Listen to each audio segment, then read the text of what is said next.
నమస్కారం, డిఆర్టీవీ న్యూస్ కి స్వాగతం. హెడ్లైన్స్ చూద్దాం.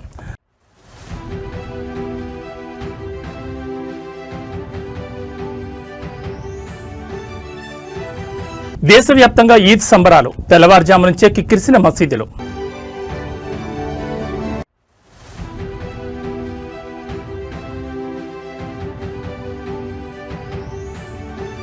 తెలంగాణకు త్వరలో ప్రధాని మోడీ, భారీ బహిరంగ సభకు పరేడ్ గ్రౌండ్స్ లో కసరత్తు.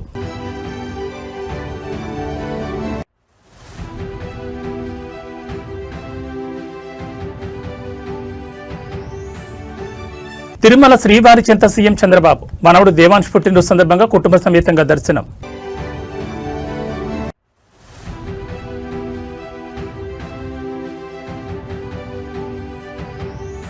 మొయినాబాద్ డ్రగ్స్ కేసులో కీలక మలుపు, drug peddler software engineer Abhishek Singh arrest.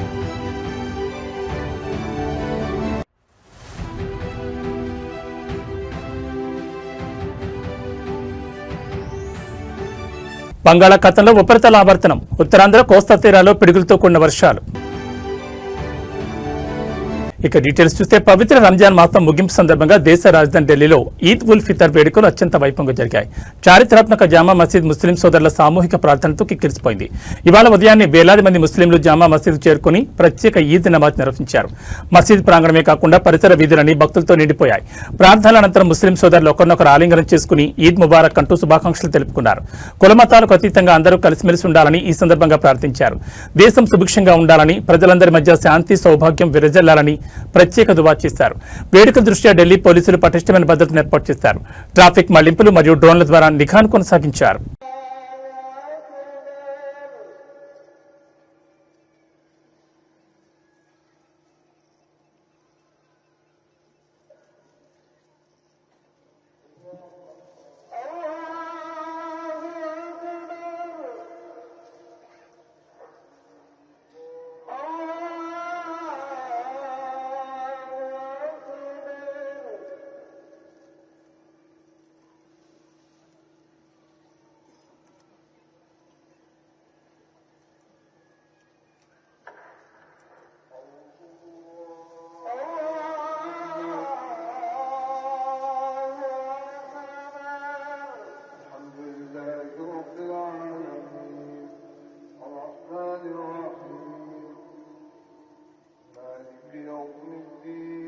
ప్రధాని నరేంద్ర మోడీ త్వరలోనే తెలంగాణకు రానున్నారు. వివిధ అభివృద్ధి కార్యక్రమాలకు సంబంధించి ప్రారంభోత్సవాలు, శంకుస్థాపనలు చేయనున్నారు.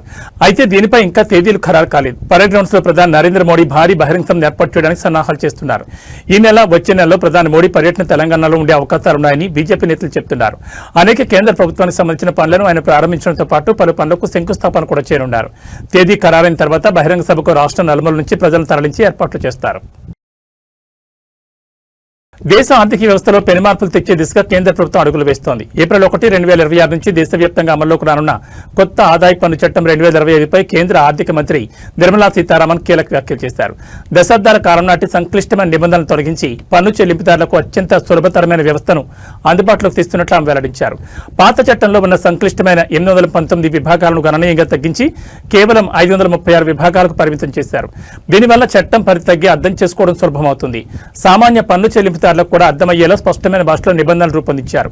అనవసరపు చట్టపరమైన చిక్కులు లేకుండా పన్ను రిటర్నులు దాఖలు చేసేలా మార్పులు చేశారు. చట్టం సరళతరం కావడం వల్ల ట్యాక్స్ కన్సల్టెన్సీ ఖర్చులు తగ్గుతాయని, తద్వారా మధ్యతరగతి ప్రజలకు మరియు చిన్న వ్యాపారులకు ఆర్థికంగా ఊరట లభిస్తుందని మంత్రి ఆశాభావం వ్యక్తం చేశారు. సెక్షన్ల తగ్గింపు వల్ల ఆదాయ పన్ను శాఖకు, పన్ను చెల్లింపుదారులకు మధ్య తలెత్తే వివాదాలు తగ్గుతాయని ప్రభుత్వం భావిస్తోంది. Bringing a new income tax act, the CBIC was not left behind. They did the massive exercise of the GST 2.0, the new GST. And before the financial year could end, although there's some more work left, customs from the CBIC is also going through rapid changes, all keeping in mind the taxpayer and one department, the Department of Revenue and the two boards have delivered on the promises which were given to the people during, let us say, CM Chandrababu Naidu తన మనవడు దేవాంశ్ పుట్టినరోజు సందర్భంగా కుటుంబ సమేతంగా తిరుమల శ్రీవారిని దర్శించుకున్నారు. అనంతరం వారు భక్తులకు స్వయంగా అన్నప్రసాదం వడ్డించి ప్రత్యేక సేవలో పాల్గొన్నారు. శ్రీవారి దర్శనం పూర్తయ్యాక ఆలయం నుంచి ముఖ్యమంత్రి చంద్రబాబు, ఆయన అర్ధాంగి భువనేశ్వరి, మంత్రి నారా లోకేష్ దేవాంశ్తో కలిసి కాలినడకన మాతృశ్రీ తరిగొండ వెంగమాంబ అన్నదాన సత్రానికి బయలుదేరారు. ఈ క్రమంలో మాడవీధుల గుండా వెళ్తూ దారి పొడవునా ఉన్న భక్తులకు అభివాదం చేస్తూ ముందుకు సాగారు. ఈ సందర్భంగా ముఖ్యమంత్రి తన భద్రతా సిబ్బందిని పక్కకు జరిపి భక్తుల వద్దకు వెళ్లి కరచాలనం చేశారు. పలువురు భక్తులతో ఆయన మనవడు దేవాంశ్ కలిసి ఫోటోలు దిగారు. భక్తులు దేవాంశ్ కు జన్మదిన శుభాకాంక్షలు తెలిపారు. అనంతరం అన్నదాన సత్రానికి చేరుకున్న చంద్రబాబు, మంత్రి లోకేష్ స్వయంగా భక్తులకు అన్నప్రసాదాన్ని వడ్డించారు. కుటుంబ సభ్యులతో కలిసి ముఖ్యమంత్రి సేవలో పాల్గొనడం పట్ల భక్తులు ఆనందం వ్యక్తం చేశారు.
తెలుగు రాష్ట్రాల్లో మైనాబాద్ డ్రగ్స్ కేసు సంచలనం సృష్టించిన సంగతి తెలిసిందే. సిట్ దర్యాప్తు చేపట్టిన ఈ కేసు తాజాగా కీలక మలుపు జరిగింది. Drug peddler software engineer Abhishek Singh ను సిట్ బృందం అదుపులోకి తీసుకుంది. నిందితుల్లో ఒకరైన కౌశిక్ రవి ఇచ్చిన సమాచారంతో 4 బృందాలుగా ఏర్పడిన సిట్ ఎట్టకేలకు అతన్ని పట్టుకుంది. హైదరాబాద్ లోని అభిషేక్ సింగ్ ను అదుపులోకి తీసుకోవడం గమనార్హం. బీఆర్ఎస్ మాజీ MLA pilot Rohit Reddy farm house పార్టీకి అభిషేక్ సింగ్ డ్రగ్స్ సప్లై చేశాడు. హైదరాబాద్ ఓఆర్ఆర్ వద్ద అభిషేక్ సింగ్ నుంచి రోహిత్ డ్రైవర్ శరత్ డ్రగ్స్ కొనుగోలు చేశాడు. అనంతరం పార్టీలో నమిత్ శర్మ, రోహిత్ రెడ్డి, రితీష్ రెడ్డి, పుట్టా మహేష్ కుమార్, అర్జున్ రెడ్డి, కౌశిక్ రవి డ్రగ్స్ విమర్శించి అనంతరం పార్టీలో నమిత్ శర్మ, రోహిత్ రెడ్డి, రితీష్ రెడ్డి, పుట్టా మహేష్ కుమార్, అర్జున్ రెడ్డి, కౌశిక్ రవి డ్రగ్స్ వినియోగించారు. నమిత్ శర్మ 3 రకాల డ్రగ్స్ తీసుకున్నట్లు రక్త పరీక్షలు బయటపడగా పైలట్ రోహిత్ రెడ్డి, రితీష్ రెడ్డి, అర్జున్ రెడ్డి మద్యంలో కొకైన్ కలుపుకుని తాగినట్లు వైద్య పరీక్షలు తేలింది. తాజాగా అభిషేక్ సింగ్ పోలీసులు చిక్కడంతో మరిన్ని విషయాలు వెలుగులోకి వచ్చే అవకాశం ఉన్నట్లు తెలుస్తోంది. అభిషేక్ సింగ్ నుంచి ఇంకా ఎవరెవరు డ్రగ్స్ కొనుగోలు చేశారు అనే విషయంపై కూపీ లాగుతున్నారు సిట్ అధికారులు. మరోవైపు అతని ఫోన్లో కీలక డేటా ఉన్నట్టు తెలుస్తోంది. ఈ మేరకు అభిషేక్ సింగ్ సెల్ ఫోన్ డేటాను విశ్లేషిస్తున్నారు సిట్ అధికారులు.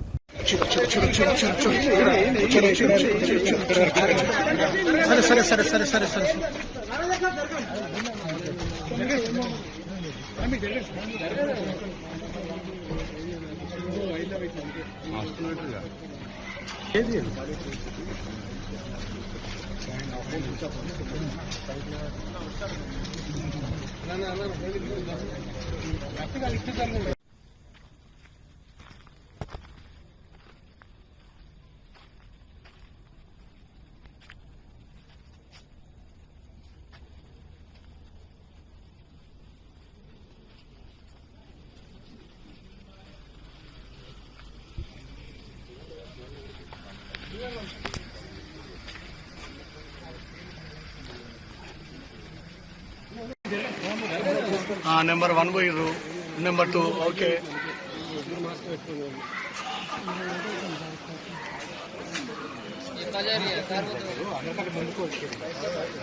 వెళ్ళమన్నా మీరేం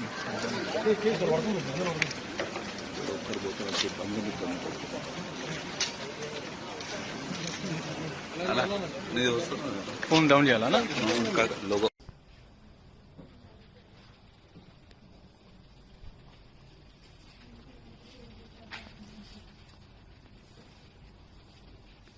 చిత్తూరు జిల్లా యాదమరి మండలంలో వంట గ్యాస్ సిలిండర్ల కోసం వినియోగదారులు తీవ్ర అవస్థలు పడుతున్నారు. మండలంలోని చిన్నారెడ్డిపల్లి క్రాస్ వద్ద ఉన్న గ్యాస్ ఏజెన్సీ ముందు శనివారం ఉదయం నుంచి వినియోగదారులు భారీ సంఖ్యలో బారులు తీరారు.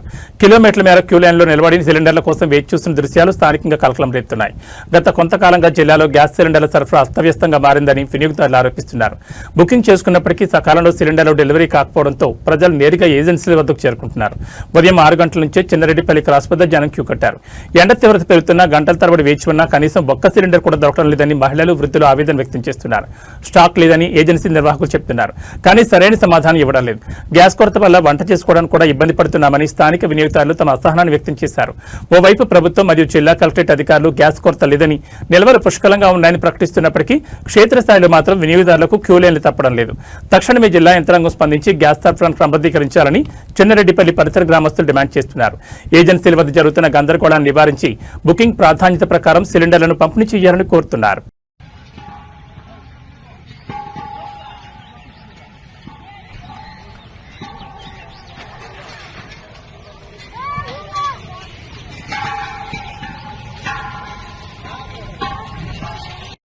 జనసేన పార్టీ ఎమ్మెల్యే ఆర్వ శ్రీధర్ వ్యవహారం రాజకీయ వర్గాల్లో మరోసారి తీవ్ర చర్చనీయాంశంగా మారింది. ఎమ్మెల్యే శ్రీధర్పై సంచలన ఆరోపణ చేసిన బాధితురాలు హర్షవీణ తాజాగా మరో వీడియోను విడుదల చేశారు. పార్టీ అధినేత ఆదేశాలను, నిబంధనలను ఎమ్మెల్యే పట్టించుకోవట్లేదని ఆమె తాజా వీడియోలో ఆరోపించారు. ఇటీవలే కండిషన్ బెయిల్పై బయటకు వచ్చిన హర్షవీణ కేసు విషయాలపై తాను మాట్లాడనని స్పష్టం చేశారు. నాకు ఇటీవల బెయిల్ వచ్చింది. కండిషన్ బెయిల్ కారణంగా నేను కేసులకు సంబంధించిన విషయాలు మాట్లాడకూడదు. నేను మాట్లాడను కూడా. కానీ ఇప్పుడు ఈ వీడియో ఎందుకు చేస్తున్నానంటే అంటూ పార్టీ నాయకత్వాన్ని ఆమె నేరుగా ప్రశ్నించారు. గతంలో తన ఆరోపణల నేపథ్యంలో జనసేన అధినేత పవన్ కళ్యాణ్ స్పందించి విచారణ కమిటీ వేశారని, నివేదిక వచ్చే వరకే ఎమ్మెల్యేను పార్టీ కార్యక్రమాలకు దూరంగా ఉండాలని ఆదేశించారని హర్షవీణ గుర్తు చేశారు. ఈ క్రమంలో నిన్న జరిగిన పార్టీ అధికారిక కార్యక్రమంలో ఎమ్మెల్యే పాల్గొన్నారని ఆమె తీవ్ర అభ్యంతరం వ్యక్తం చేశారు. పవన్ కళ్యాణ్ వేసిన విచారణ కమిటీ ఏమైంది? ఆర్వ శ్రీధర్ పార్టీ కండువా వేసుకుని కార్యక్రమాలు చేస్తున్నాడు. కమిటీ ఏమైనా రిపోర్ట్ ఇచ్చిందా? పవన్ కళ్యాణ్ ఇంటర్నల్ గా రిపోర్ట్ ఇచ్చారా? రిపోర్ట్ రాకుండా, చర్యలు లేకుండా పార్టీ కార్యక్రమాల్లో ఎలా పాల్గొంటాడని ఆమె ప్రశ్నలు వేశారు. శిక్షాకాలంలో ఉన్న వ్యక్తి ఎమ్మెల్యే హోదాలో మీటింగ్లకు హాజరవడంపై పవన్ కళ్యాణ్ నేరుగా స్పందించి వివరణ ఇవ్వాలని హర్షవీణ డిమాండ్ చేశారు. కమిటీ నివేదికలో ఏముందో బహిర్గతం చేయాలని డిమాండ్ చేశారు. బాధితులకు న్యాయం చేస్తామని చెప్పే పార్టీ నిందితులకు కొమ్ము కాస్తుందా అనే అనుమానాలు కలుగుతున్నాయని ఆవేదన వ్యక్తం చేశారు. కాగా బాధితురాలు వరుస వీడియోలతో విరుచుకుపడుతున్న నేపథ్యంలో జనసేన ఈ వ్యవహారంపై విచారణ నివేదికపై ఎలాంటి నిర్ణయం తీసుకుంటుందోనని రాజకీయ వర్గాల్లో ఉత్కంఠ నెలకొంది. అందరికీ నమస్కారం. నేను వీణా ఇసుకపట్ల ఆర్వ శ్రీధర్ గురించి మాట్లాడదలుచుకున్నాను. నాకు రీసెంట్గా బెయిల్ మంజూరైంది, కండిషనల్ బెయిల్.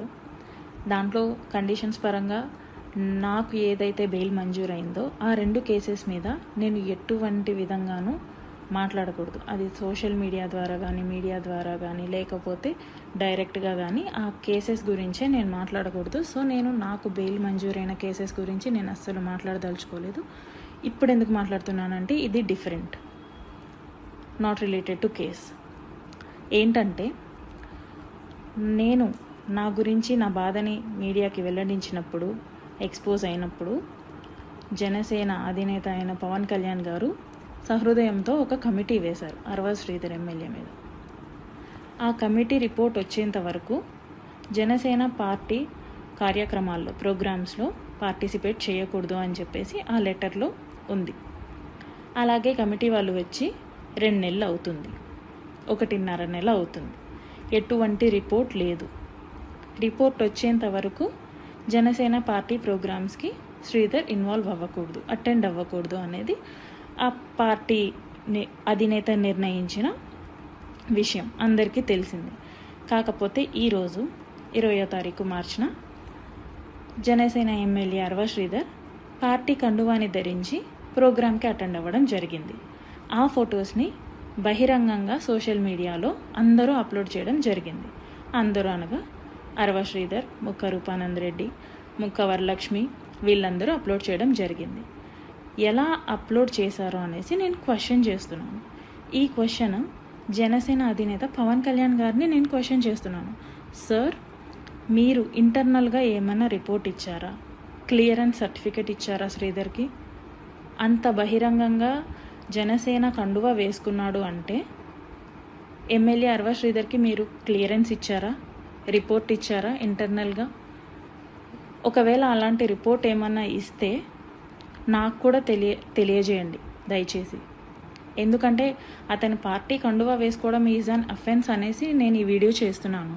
కాకపోతే మీరు ఇంటర్నల్గా ఏమన్నా రిపోర్ట్ ఇచ్చిండుంటే ప్లీజ్ మాకు పబ్లిక్కి కూడా తెలియజేయండి. ఎందుకంటే I'm the one who suffered by him. కాబట్టి నాకు తెలిసి నాకు ఆ రైట్ ఉందనేసి నేను అనుకుంటున్నాను, అందుకే అడుగుతున్నాను. లేదు మీరు ఎటువంటి రిపోర్ట్ ఇవ్వకుండానే తను మీ కండువా వేసుకున్నాడు, మీ పార్టీ కండువా వేసుకున్నాడంటే పవన్ కళ్యాణ్ గారు, ఐఎమ్ క్లియరింగ్ యూ దట్ ఇప్పటిదాకా శ్రీధర్ దృష్టిలో నాకు మాత్రమే లెక్కలేదనుకున్నాను. ఇక నుంచి నేను అనుకోవాల్సి వస్తుంది శ్రీధర్ దృష్టిలో పవన్ కళ్యాణ్ అనే వ్యక్తికి కూడా లెక్క లేదు అనేసి. శ్రీధర్ పవన్ కళ్యాణ్ని కూడా వ్యతిరేకిస్తున్నాడు అనేసి. పవన్ కళ్యాణ్ గారు చెప్పింది కూడా వ్యతిరేకించి పార్టీ కండువా వేసుకున్నాడు, ప్రోగ్రామ్కి అటెండ్ అయ్యాడు అనేసి. అంటే దీని ఉద్దేశం కమిటీకి వాల్యూ లేదా, పవన్ కళ్యాణ్ గారికి వాల్యూ లేదా, అసలు జనసేన పార్టీకి వాల్యూ లేదా? ఒకవేళ మీరు ఏదైనా అఫీషియల్ లెటర్ గానీ ఇచ్చుంటే ప్లీజ్ అది పబ్లిక్కి కూడా చెప్పండి. ఎందుకంటే ఇది బహిర్గతం. కరీంనగర్ జిల్లా హుజూరాబాద్ బీఆర్ఎస్ లో రాజకీయ సెగలు రాజుకున్నాయి. ఎమ్మెల్యే పారి కౌశిక్ రెడ్డి ఏకపక్ష వ్యవహార శైలిపై విసిగిపోయిన నియోజకవర్గ స్థాయి ముఖ్య నేతలు క్యాడర్ తిరుగుబాటు బావుట ఎగురవేశారు. జమ్మికుంట శివార్లోని ఒక వెంచర్లో సుమారు 100 మంది మాజీ మున్సిపల్ చైర్మన్లు, మాజీ సర్పంచులు, సీనియర్ నాయకులు రహస్యంగా సమావేశమై ఎమ్మెల్యే తీరుపై తీవ్ర అసంతృప్తిని వ్యక్తం చేశారు.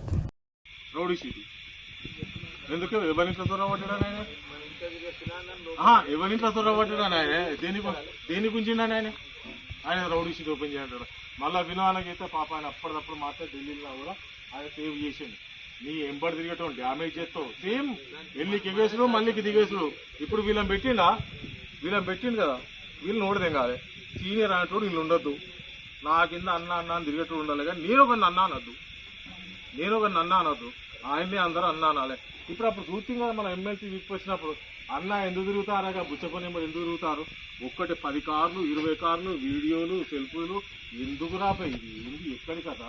పోలీసు వాడు కూడా తిచ్చి ఉన్నారు. ఇప్పుడు చూడు, కులాల పేరు పెట్టి తిడుతుంది, మతాల పేరు పెట్టి తిడుతుంది, అధికారులను తిడుతుంది, మంచి గవర్నర్లను తిడుతుంది. నువ్వు తిట్టండి ఎవరు? ఆ కేసీఆర్ కూడా తిచ్చి వచ్చినావు కదా, నువ్వు తిట్టండి ఎవరు? నువ్వు తిట్టండి ఎవరిని? ఉన్న ఊరిన ఇల్లంతా కుంటే ఓటేసిన పాపానికి వీళ్ళు కాలబెట్టి వాళ్ళు సుతారా సుతారా అదిలా. ఇంతకుముందు మళ్ళీ ఒకటి అన్నారు, ఆయన లెక్క మనం మారదామా, మనం లెక్క ఆయన మారదామా అని. ఒక చిన్న ఉదాహరణ చెప్తాను. ఒక 20-25 సంవత్సరాల ఒక ఆడపిల్ల మన ఇంట్లోనే పుట్టి పెరిగి ఉంటుంది. పెళ్లి చేస్తాం, అత్తగారింటికి పోతుంది. భర్త, ఆడిబిడ్డనో లేకపోతే మరిదో, మామ, అత్త, 40 కుటుంబం ఉంటుంది. నువ్వు 25 సంవత్సరాలు నా ఇంట్లో పెరిగి నా బిడ్డ అయింది, అత్తగారింటికి పోయినవు. నీ లెక్క వాళ్ళందరూ మారుతారా? వాళ్ళకు అనుగుణంగా నువ్వు మారాలన్నా,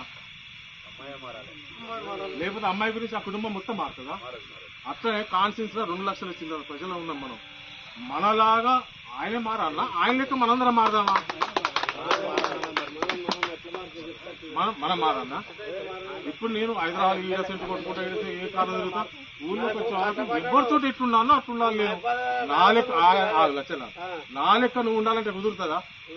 మీకు అనుగుణంగా మీ వాతావరణంలోకి నేను అడ్జస్ట్ కావాలి అంతే తప్ప మా డాడీకి ఇట్లా తినిపించేది, మా మమ్మీకి ఇట్లా తినిపించేది, నీ కాలేసుకుని మండేది 12 దాకా లేకపోయేదంటే అవి అత్తగారింటి వెనక నడువే 5 నుంచి కన్నప్పుడు. అట్లనే నీ లెక్క మేము అందరం మారం. మనకు ప్రజలకు పాపం మంచి చెడులు చూసుకుంటే వాళ్ళ. రాజన్న సిరిసిల్ల జిల్లా వేములవాడ పుణ్యక్షేత్రంలో తరచూ పాములు ప్రత్యక్షం కావడం భక్తులను, సిబ్బందిని భయాందోళన గురిచేస్తోంది. తాజాగా ఆలయ పరిసరాల్లో 8 అడుగుల భారీ పాము కనిపించగా స్నేక్ క్యాచర్ దాన్ని పట్టుకుని అటవీ ప్రాంతంలో విడిచిపెట్టారు. నిత్యం భక్తుల రద్దీ ఉండే ప్రాంతాల్లో పాములు కనిపిస్తుండటంతో అధికారులు తగిన జాగ్రత్తలు తీసుకోవాలని భక్తులు కోరుతున్నారు.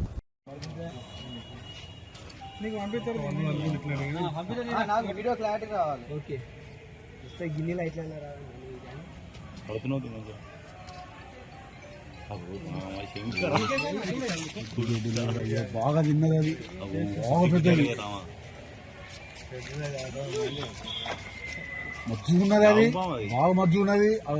అది ఏమన్నా తినకపోతే అది గట్ల ఉండదు, ఇంతసేపు ఆగది.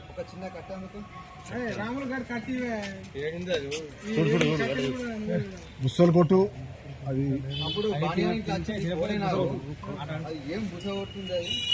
ఇది తిన్నది కదా, మజ్జు ఉన్నది కదా. లేకపోతే గది చిన్న పిల్లని ఆగపోవాలి. మంచి అవుతుంది. నేను వీడియో ఇక్కడ రోడ్డు మీదకి వెళ్తారా? వాడు చూసుకో రావను నువ్వు దాన్ని చూడు ఫస్ట్ దాన్ని చూడే నువ్వు అమ్మతోడు కట్టే అవుతాడు ఆగు నువ్వు వీడియో తర్వాత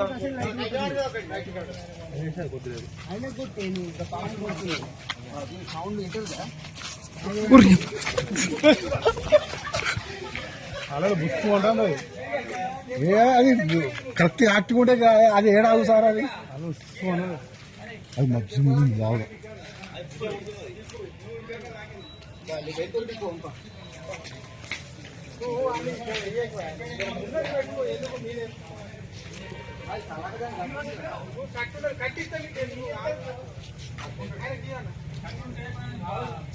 బలం కాదు తలకాయ పట్టి పట్టుకుంటాడు దాన్ని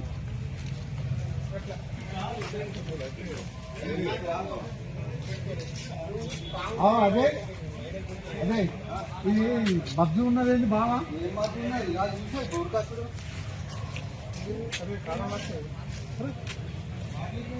ఏ దాంట్లో పెట్టి పడేసేయి ఇది అది తలకాయ పట్టుకొని తీసుకొని పోతాడు భయం కదా నేను డైరెక్ట్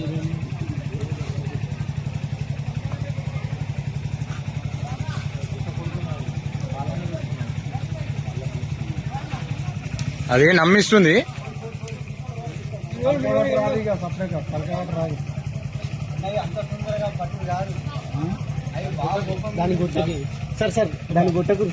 రవాణా రంగంలో విప్లవాత్మక మార్పులకు తెలంగాణ ప్రభుత్వం శ్రీకారం చుట్టింది. రాష్ట్ర వ్యాప్తంగా వాహనదారులకు మెరుగైన పారదర్శకమైన సేవలు అందించే లక్ష్యంతో వాహన్ పోర్టల్ను ప్రభుత్వం సిద్ధం చేసింది. ఈ నెల 23వ తేదీన రవాణా శాఖ మంత్రి పొన్నం ప్రభాకర్ ఈ పోర్టల్ను అధికారికంగా ప్రారంభించనున్నారు. ఈ పోర్టల్ ద్వారా తెలంగాణ వాహనాల సమాచారం నేరుగా జాతీయ డేటాబేస్తో అనుసంధానమవుతుంది. దీనివల్ల దేశంలో ఎక్కడైనా వాహన వివరాలను క్షణాల్లో తెలుసుకోవచ్చు. వాహనదారులకు భారీ ఊరటనిస్తూ అదనపు వాహనాలపై విధిస్తున్న 2% లైఫ్ టైం ట్యాక్స్ ను ప్రభుత్వం రద్దు చేసింది. ఈ నిర్ణయం కూడా ఈ నెల 23 నుంచి అమల్లోకి రానుంది. రిజిస్ట్రేషన్లు, బదిలీలు మరియు ఇతర రవాణా శాఖ సేవలు ఇకపై మరింత వేగంగా డిజిటల్ పద్ధతిలో ప్రజలకు అందుబాటులోకి రానున్నాయి. డిజిటల్ గవర్నెన్స్ లో భాగంగా తీసుకున్న ఈ నిర్ణయం వాహనదారులకు ఆర్థికంగా కలిసి రావడమే కాకుండా ఆర్టీఏ కార్యాలయాల చుట్టూ తిరిగే పని లేకుండా చేస్తుందని ప్రభుత్వం భావిస్తోంది.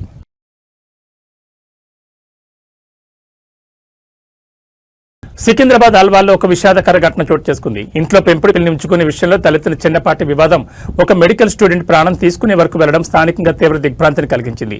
అల్వాల్ రిసాలా బజార్కు చెందిన ఒక ఎంబీబీఎస్ విద్యార్థిని గత కొంతకాలంగా ఒక పెళ్లిని పెంచుకుంటోంది. అయితే దీనిపై ఆమె తల్లిదండ్రులు అభ్యంతరం వ్యక్తం చేస్తూ వచ్చారు. పెళ్లి విషయంలో ఇంట్లో తరచూ గొడవలు జరుగుతుండటంతో ఆ యువతి తీవ్ర మనస్తాపానికి గురైంది. ఈ క్రమంలోనే ఇంట్లో ఎవరూ లేని సమయంలో ఆమె బలవన్ మరణానికి పాల్పడింది. సమాచారం అందుకున్న పోలీసులు ఘటనా స్థలాన్ని చేరుకుని మృతదేహాన్ని పోస్టుమార్టం నిమిత్తం గాంధీ ఆసుపత్రికి తరలించారు. కేసు నమోదు చేసుకుని విచారణ చేపడుతున్నారు. చిన్న చిన్న కారణాలే ప్రాణాలు తీసుకునేంతటి మానసిక ఒత్తిడికి దారితీస్తున్నాయి. కుటుంబ సభ్యుల మధ్య సరైన సంభాషణ, ఒకరి భావాలను మరొకరు గౌరవించుకోవడం మరియు అవసరమైనప్పుడు మానసిక నిపుణుల సాయం తీసుకోవడం ద్వారా ఇలాంటి అనర్థాలు అరికట్టవచ్చు. ప్రైవేట్ ట్రావెల్స్ బస్సు ఖాళీ బూడిదైన ఘటన విజయనగరం జిల్లాలో ఇవాళ తెల్లవారుజామున చోటు చేసుకుంది. రాంభద్రాపురం మండల పరిధిలోని తారాపురం వద్ద జరిగిన ఈ ఘటనలో ప్రయాణికులంతా సురక్షితంగా బయటపడడంతో పెను ప్రమాదమే తప్పింది. అయితే ఈ బస్సు ఒడిశా రాజధాని భువనేశ్వర్ నుంచి హైదరాబాద్ వెళ్తుండగా ప్రమాదం జరిగింది. దారి మధ్యలో బస్సు వెనుక టైర్ ఒక్కసారిగా పేలిపోయింది. ఈ క్రమంలోనే టైర్ రిమ్ రోడ్డుకు రాజుకుని వెలువడిన నిప్పురవ్వల కణాల్లో బస్సు అంతటా వ్యాపించి మంటలు చెలరేగాయి. మంటలను గమనించిన డ్రైవర్ అప్రమత్తమై బస్సును నిలిపివేసి అందులో ప్రయాణికులందరినీ కిందకు దించేశారు. దీంతో ఎవరికీ ఎటువంటి గాయాలు కాలేదు. ప్రమాద సమయంలో బస్సులో మొత్తం 37 మంది ప్రయాణికులు ఉన్నారు. అందులో ఒడిశాకు చెందిన ఓ ఎమ్మెల్యే కూడా ఉన్నట్లుగా సమాచారం అందుతోంది. ఇక చెలరేగిన మంటల కారణంగా బస్సు ఖాళీ బూడిదైంది. సమాచారం అందుకున్న అగ్నిమాపక సిబ్బంది ఘటనా స్థలాన్ని చేరుకుని మంటలను అదుపు చేశారు. ఈ మేరకు పోలీసులు కేసు నమోదు చేసుకుని దర్యాప్తు చేస్తున్నారు.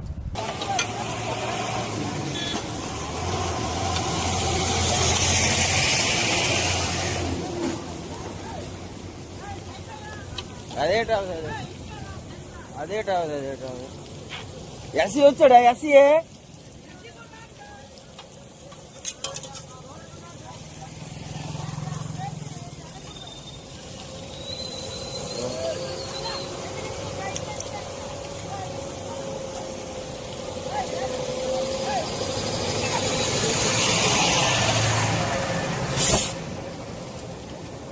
ఆంధ్రప్రదేశ్ తెలంగాణలో నేడు కూడా వర్షాలు పడే అవకాశం ఉందని వాతావరణ శాఖ అధికారులు తెలిపారు. పశ్చిమ బంగాళాఖాతం సమీప ఉత్తరాంధ్ర ప్రాంతంలో ఉపరితల ఆవర్తనం ఏర్పడిందని వాతావరణ శాఖ తెలిపింది.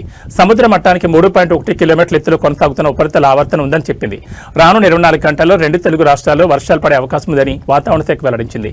అదే సమయంలో బలమైన ఈదురుగాలులు వీస్తాయని, మరికొన్ని చోట్ల పిడుగులు పడే అవకాశం ఉందని తెలిపింది. ఆంధ్రప్రదేశ్లో రానున్న 24 గంటల్లో ఉత్తరాంధ్రలోని చాలా ప్రాంతాల్లో జల్లులు పడే అవకాశం ఉందని అమరావతి వాతావరణ శాఖ వెల్లడించింది. ఉత్తరాంధ్ర, కోస్తా, రాయలసీమలో కొన్ని జిల్లాల్లో జల్లులు పడే అవకాశం ఉందని పేర్కొంది. 30 కిలోమీటర్ల నుంచి 40 కిలోమీటర్ల వేగంతో ఈదురుగాలులు వీచే అవకాశం ఉందని రైతులు అప్రమత్తంగా ఉండాలన్నారు. విశాఖ వాతావరణ కేంద్రం అధికారులు వెల్లడించారు. రాష్ట్రంలో రానున్న 2 రోజులు పిడుగులతో కొన్ని వర్షాలు పడే అవకాశాలున్నాయని చెప్పింది. కోనసీమ, పశ్చిమ గోదావరి జిల్లాలో వర్షాలు పడే అవకాశం ఉందని, కృష్ణా, గుంటూరు, బాపట్ల జిల్లాలో ఓ మోస్తరు వర్షాలు పడే అవకాశం ఉందని, ఈరోజు ఉత్తరాంధ్ర, కోస్తా జిల్లాలో పిడుగులతో కూడిన వర్షాలు కురిసే అవకాశం పేర్కొంది. తెలంగాణలోనూ రానున్న 2 రోజుల పాటు వర్షాలు పడతాయని వాతావరణ శాఖ చెప్పింది. బలమైన ఈదురుగాలులు వీస్తాయని పేర్కొంది. అంతేకాకుండా కొన్ని చోట్ల పిడుగులు పడే అవకాశం ఉందని కూడా తెలిపింది. పొలాలకు వెళ్లేవారు తగిన జాగ్రత్తలు తీసుకోవాలని, రైతులు తమ పంట ఉత్పత్తులను భద్రపరచుకోవాలని సూచించింది. బంగాళాఖాతంలో ఏర్పడిన అల్పపీడన ద్రోణి ప్రభావంతో వర్షాలు పడే అవకాశాలున్నాయని హైదరాబాద్ వాతావరణ శాఖ అధికారులు తెలిపారు.